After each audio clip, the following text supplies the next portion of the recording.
चातुर्मास प्रारंभ है। चारों तरफ अच्छी बरसात होने से मंगलमय वातावरण है। धरण सारे भर चुके, नदियाँ सब बहने लगी, नदी नाले और वनस्पति लहरा रही। बड़े बड़े पेड़ उन्होंने अपनी सुंदर आकृति धारण कर ली है।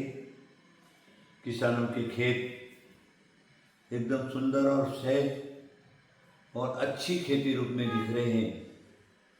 एक सुंदर वातावरण वर्तमान में बना हुआ है। ऐसे सुंदर वातावरण में आप लोगों को अपना आरोग्य बना करके रखना, निरोगी रहना परम आवश्यक है।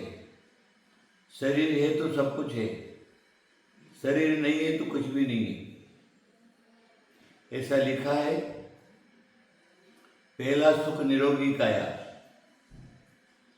पहला सुख जो है, 3-4 प्रकार के सुख बताए नीतिकारों ने। दूसरा सुख निरोगी माया, तीसरा सुख घर में आज्ञाकारी अच्छी नारी, चौथा सुख जो है आज्ञाकारी पुत्र। इस प्रकार नीतिकारों ने बहुत सारा बताया है, लेकिन पहला जो सुख जो है वो निरोगी काया है। हम निरोग रहेंगे तो कुछ भी कर सकते हैं हम अपने जीवन के अंदर, और रोगी हो गए तो कुछ नहीं कर सकते। रोगी होने के बाद तन का नाश, मन का नाश और धन का नाश, ये सारे के सारे नाश होते हैं। इसलिए हमको अपना शरीर का ध्यान पूरा का पूरा रखना है। शरीर का ध्यान रखने से शरीर स्वस्थ रहता है, और शरीर स्वस्थ रहा तो मन भी स्वस्थ रहेगा। कुछ करने का, अच्छा करने का मन होता है। इसलिए पहला सुख निरोगी काया जो है वो परम आवश्यक है। अब हमें ये ध्यान में रखना है कि निरोगी काया कैसे रह सकती है। तो 3 ऋतु हैं।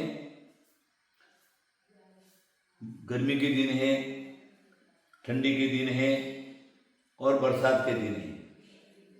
बरसात के दिन में आयुर्वेद में लिखा हुआ है कि हमारी जो पाचन शक्ति है वो कमजोर हो जाती है। गर्मी के दिन में पित्त, वार्धक शरीर की, मानव शरीर की प्रकृति हो जाती है। ठंडी के दिन में कफ प्रधान शरीर हो जाता है, और बरसात के दिन में वात प्रधान शरीर हो जाता है। इसलिए ये वात प्रधान का समय है और वातावरण एकदम सुंदर बना हुआ है। तो वात प्रधान शरीर के अंदर अब हमें ये ध्यान में रखना है कि आखिर हम खाएं क्या। तो कोई भी आयुर्वेद शाकाहार को ही प्रोत्साहन करता है, मांसाहार को नहीं।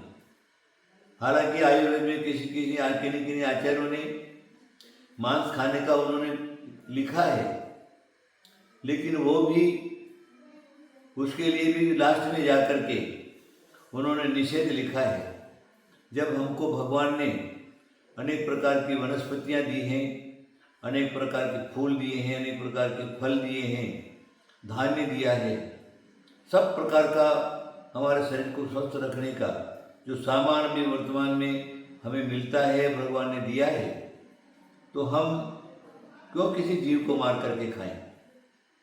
किसी जीव को मार करके हमने खाया, सामने वाला चाहे कोई भी जीव हो, किसी भी जीव का मांस हो, क्योंकि ये शरीर जो हमारा हाड़ मांस का पुतला है और ये पिंड है, तो इसको भी कोई न कोई रोग उसके शरीर में होगा ही होगा नियम से।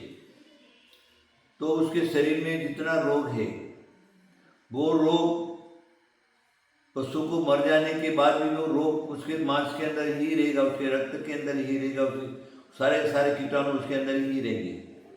अगर आपने मांस खाया है, अंडे खाए हैं, मछली खाई है, या अनेक प्रकार के जीवों का खाया है, घात के करके खाया है, तो उस शरीर, उसके शरीर के जो रोग हैं वो आपके अंदर प्रविष्ट हो जाएंगे, और आपके शरीर में वो प्रविष्ट हो गए तो आपका शरीर निरोगी नहीं रह सकता। उसके शरीर के रोग, उसके मांस के अंदर रहने वाले जो रोग हैं वो आपके शरीर में हो जाएंगे, आप स्वस्थ नहीं रहेंगे, आपका तन मन सारा का सारा खराब हो जाएगा और अनेक प्रकार के रोग आपके शरीर में लग जाएंगे। और जो क्या है, अब कभी कभी ऐसे रोग भी लग जाएंगे जो आपकी जीवन लीला समाप्त कर देगा। इसीलिए सब जो हमारा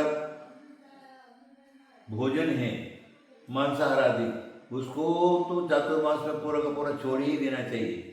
चाहे किसी धर्म वाला हो, किसी पंथ वाला हो, किसी जाति वाला हो, उसको मांस मछली अंडा उसको हाथ ही नहीं लगाना। क्योंकि हमारे शरीर की जो बरसात के दिन में जो पाचन शक्ति है वो पाचन शक्ति पूरी पूरी कमजोर हो जाती है।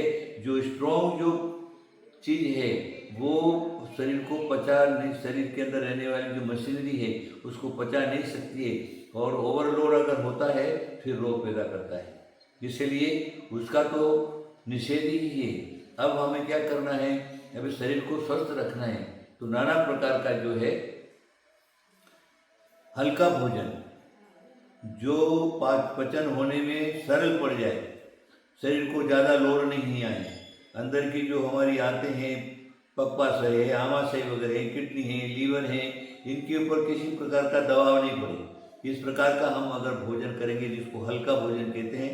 आप अच्छे से अच्छे फल वगैरह आ रहे हैं, अच्छे अच्छे फल खाइए, अच्छी अच्छी भाजियाँ आ रही हैं, भाजियों मैंने भाजी आ रही, तुरई ककड़ी आ रही आदि, इनको भी क्या करें तुम, क्यों वर्तमान में बहुत से लोग इंजेक्शन लगा करके, लौकी वगैरह लगा करके और उसको तैयार करते हैं, तो वो भी जो क्या है वो शरीर के लिए योग्य नहीं रहता, वो शरीर को रोगी ही करने पड़ता है। जो प्रकृति से समय आने पर जो सब्जियां तैयार होती है उन सब्जियों को अच्छी तरह से 2-3 पानी से उसको धो लो, धो करके अच्छी तरह से उसका कटिंग करो, के शोधन करो, उसके अंदर कीड़े आदि वगैरह नहीं हो, शोधन करके और फिर पका करके जैसा भी आपको हल्का, मसाला भी तेज नहीं वाला नहीं हो और जो पचन होने में सरल हो जाए, इस प्रकार की जो चीज़ें हैं उन चीज़ों को उस मसाले रूप में जीरा है, धनिया है, मिर्ची भी हल्की सी काली मिर्ची वगैरह है, थोड़ा सा लौंग वगैरह है, जो पित्त को नहीं बढ़ाने वाले